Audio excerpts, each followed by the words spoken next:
go fast enough.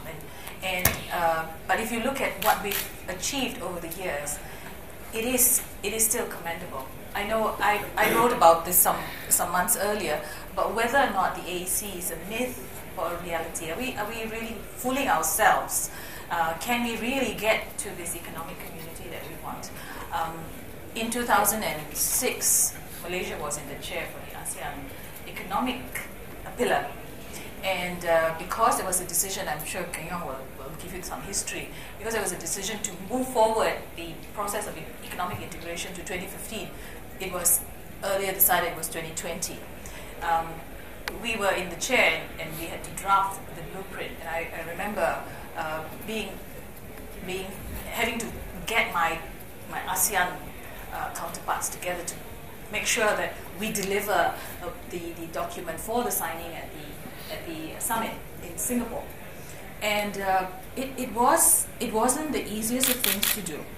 It was tough. We met regularly. We plowed through to make sure it was something that was practical. It could be delivered, given that the 10 member states are so diverse in their development, and so commitments.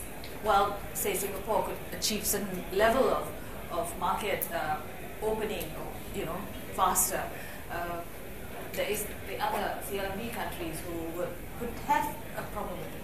So we had to balance all this, and it was tough going, but there was, for me at least, the political will on the part of the economic clusters to see this, because we said if nothing else, we will deliver on this. And we've had the experience of the preferential trade agreement. Each of us have been engaged in the WTO in a very intense manner. So we understood market access issues. So we went headlong, and we decided, yeah, you can write a blueprint, but so what? So we went one step further and said, blueprint not good enough. We have to have an action plan drawn up. So we did, and we said, okay, but what happens? I mean, you can have all this, but it really will not mean anything if you do not measure.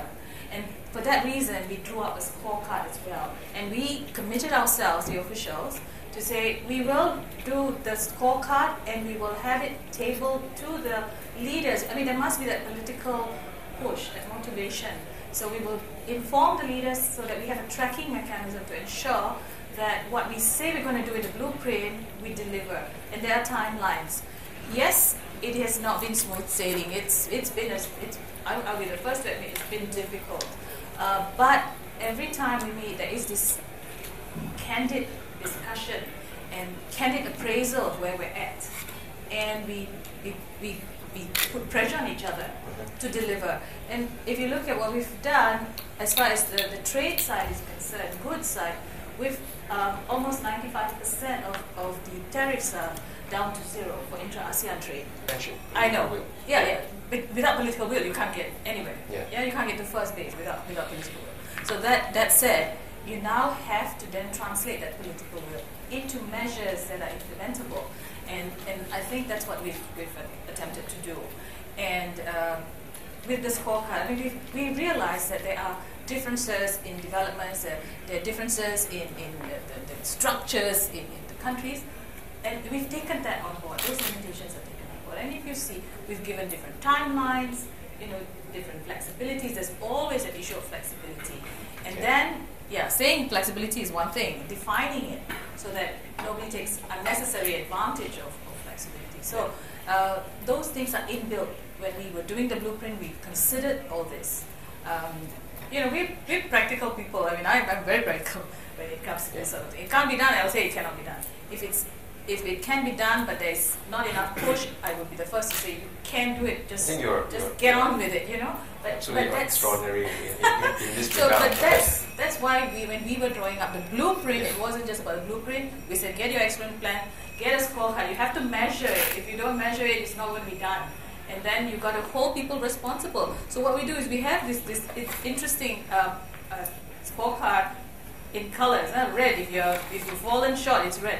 And I remember tabling it at our own cabinet and being asked by our Prime Minister, how come you have red for this and this and this?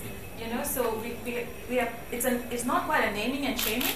It is not quite a public naming and shaming process, but it's an internal naming and shaming process that hopefully coerces you, puts pressure on you.